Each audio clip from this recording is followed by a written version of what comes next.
Assalamualaikum warahmatullahi wabarakatuh. Selamat siang. Kita akan mengawali pembahasan kita mengenai physical sensor setelah sebelumnya Anda sudah mempelajari chapter sebelumnya tentang sensor, baik itu biosensor maupun sensor chemical sensor dan yang lainnya.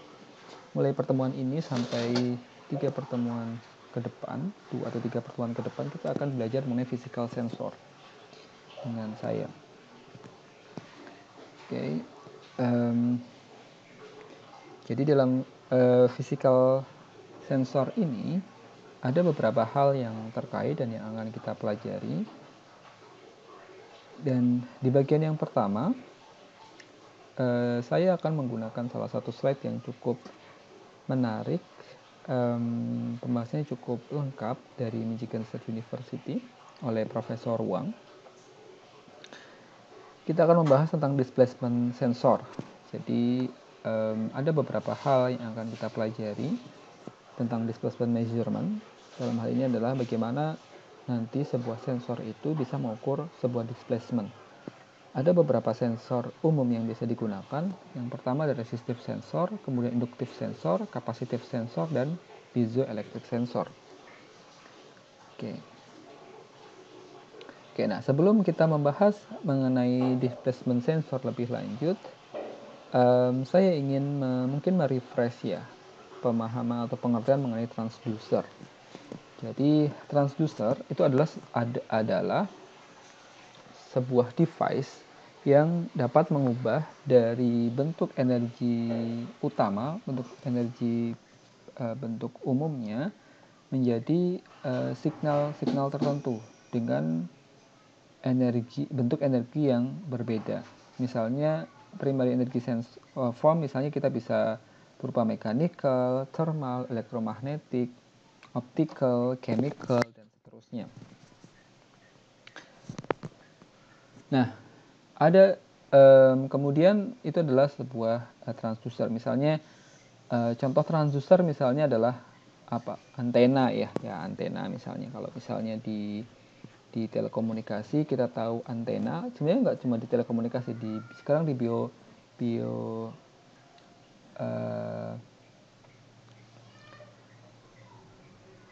biomedical engineering kita juga kenal antena. Misalnya antena yang digunakan untuk mentransmit signal dari luar tubuh pasien ke dalam tubuh pasien, yang di dalamnya ada sebuah alat tertentu, maka itu disebut juga antena. Antena mengubah convert dari bentuk umum antena, dia mengkonvert sebenarnya dari signal, kalau misalnya antena ya, dari signal menjadi signal yang bisa dikirimkan, misalnya di sebuah antena, dari signal dari sebuah rangkaian. Misalnya kita punya amplifier di sini, ini antena ya, kita akan kirimkan, kita ubah dari signal dalam domain waktu dan frekuensi dalam sebuah rangkaian keluar, kita bisa kirimkan, distribusikan dalam udara atau energi yang lain. Nah, kemudian ada 2 tipe transducer. Yang pertama adalah sensor, kemudian yang kedua adalah aktuator. Jadi contoh sensor adalah termometer. Termometer itu adalah alat yang digunakan untuk mengukur signal atau stimulus. Kita bisa mendeteksi signal atau stimulus, dan sensor itu berarti di situ adalah tujuannya adalah untuk mendapatkan informasi dari dunia nyata, ya kan? Saya misalnya termometer badan, berarti dia mengukur berapa suhu badan seseorang. Artinya dia mendapatkan data informasi suhu tubuh secara langsung dari orang, kemudian dia akan merepresentasikan signal tersebut, merepresentasikan suhu tersebut dengan suatu besaran tertentu, misalnya yang bisa dibaca oleh manusia, misalnya jadinya derajat Celcius atau derajat Fahrenheit dan seterusnya. Nah, kemudian tipe yang kedua adalah aktuator. Aktuator contohnya adalah heater. Misalnya yaitu device yang digunakan untuk mengenerate signal atau stimulus. Jadi misalnya kita gambarkan ini adalah real world-nya, dunia nyatanya. Ini adalah sistemnya, intelligent feedback system ya, sistem yang digunakan untuk tadi misalnya mendeteksi, atau dia juga bisa digunakan untuk memerintahkan sensor untuk mengambil data, kemudian memerintahkan aktuator untuk mengenerate sesuatu. Itu juga intelligent feedback system. Bisa berupa microcontroller, PC, dan seterusnya.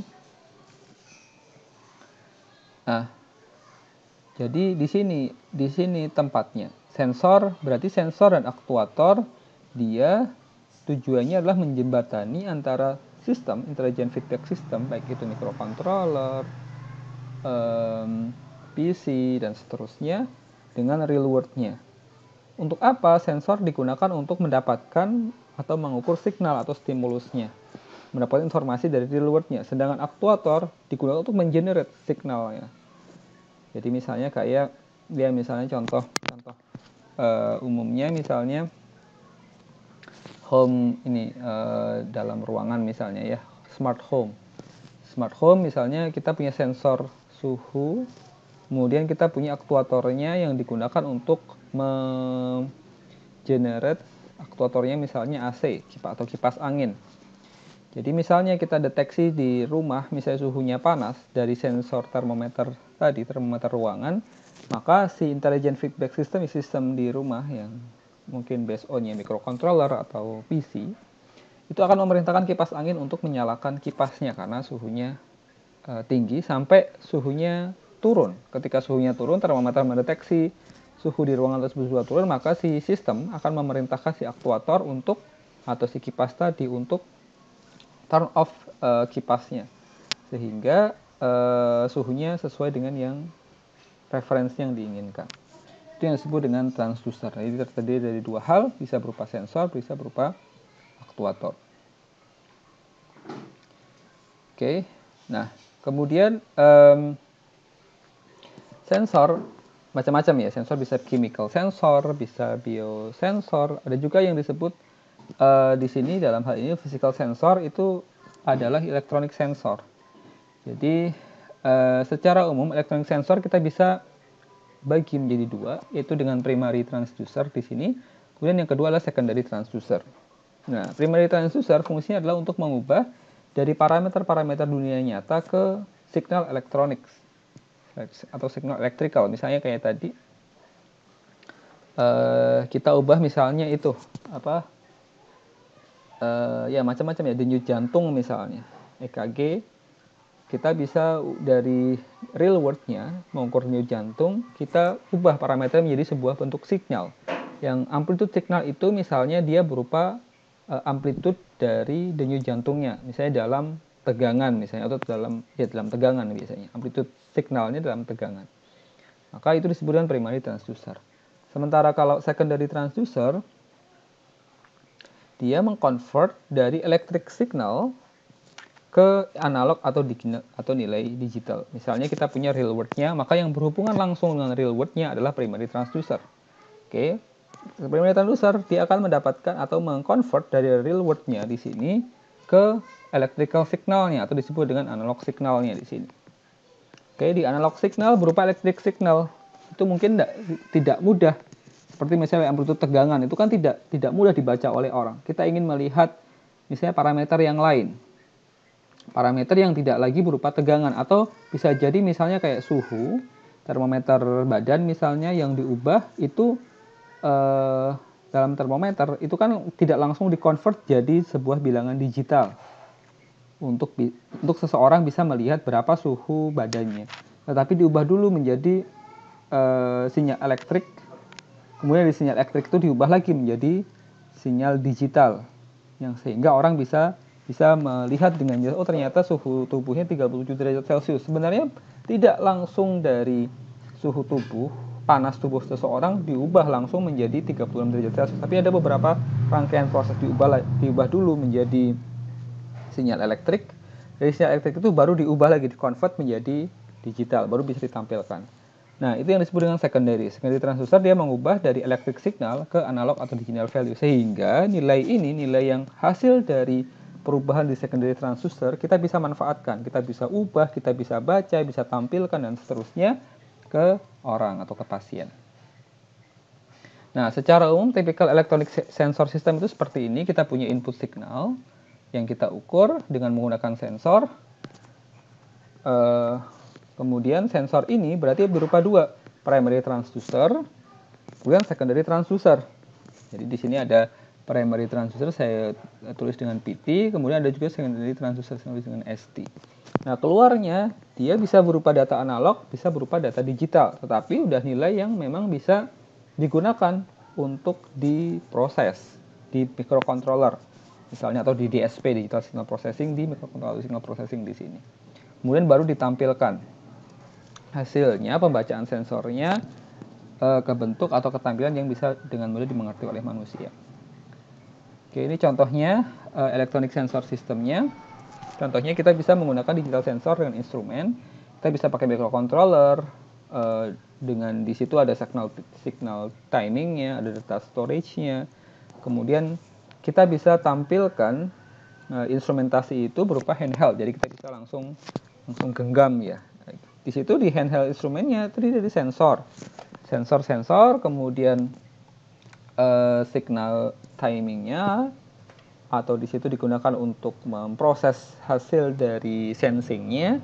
Kemudian kita juga bisa tambahkan input misalnya menggunakan keypad, atau kita display, kita tampilkan untuk bisa dibaca hasil pembacaan sensornya. Kemudian yang kedua misalnya contohnya analog sensor yang dianalisis dengan PC. Kita punya sensor, kemudian kita punya sensor interface. Jadi di situ analog to digital converter, kemudian kita proses sinyalnya, pembacaan sensor itu, kemudian baru kita transfer ke PC dengan menggunakan USB atau communication card yang lain. Atau kita juga bisa menggunakan multiple sensor yang di-display lewat internet.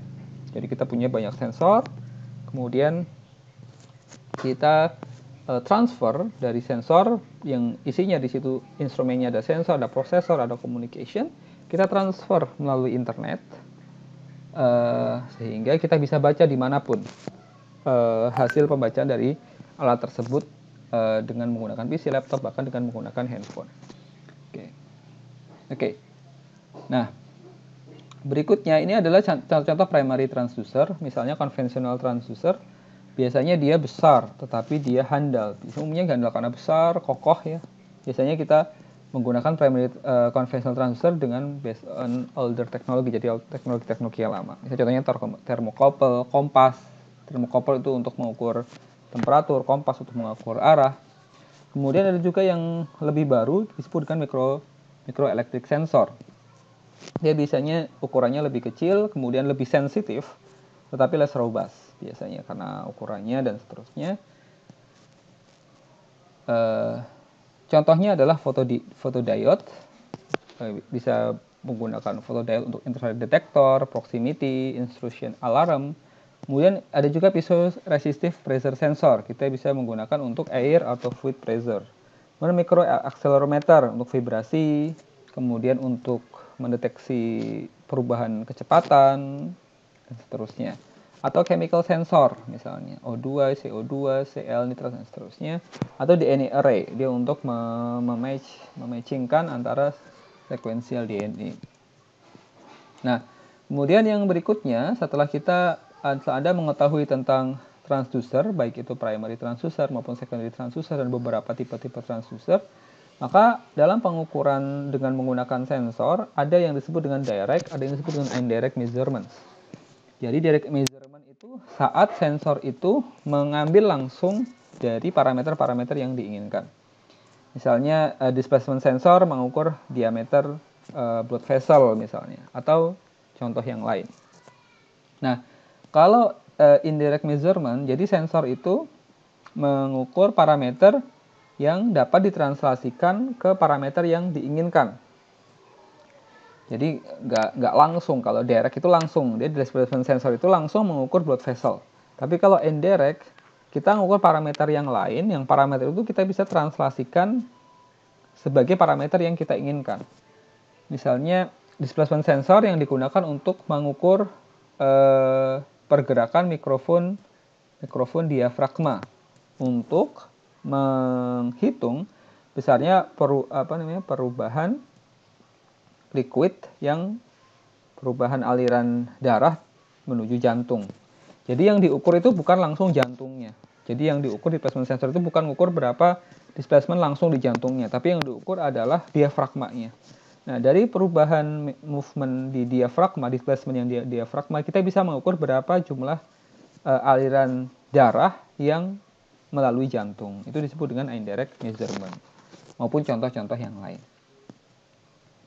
Nah, kemudian dari dua contoh ini berarti baik contoh direct measurement atau indirect measurement di sini menggunakan displacement sensor. Oke. Nah, displacement measurement atau displacement measurement digunakan adalah displacement sensor. Jadi banyak parameter-parameter biomedik yang berhubungan dengan ukuran, bentuk, dan posisi dari organ, tisu, dan seterusnya.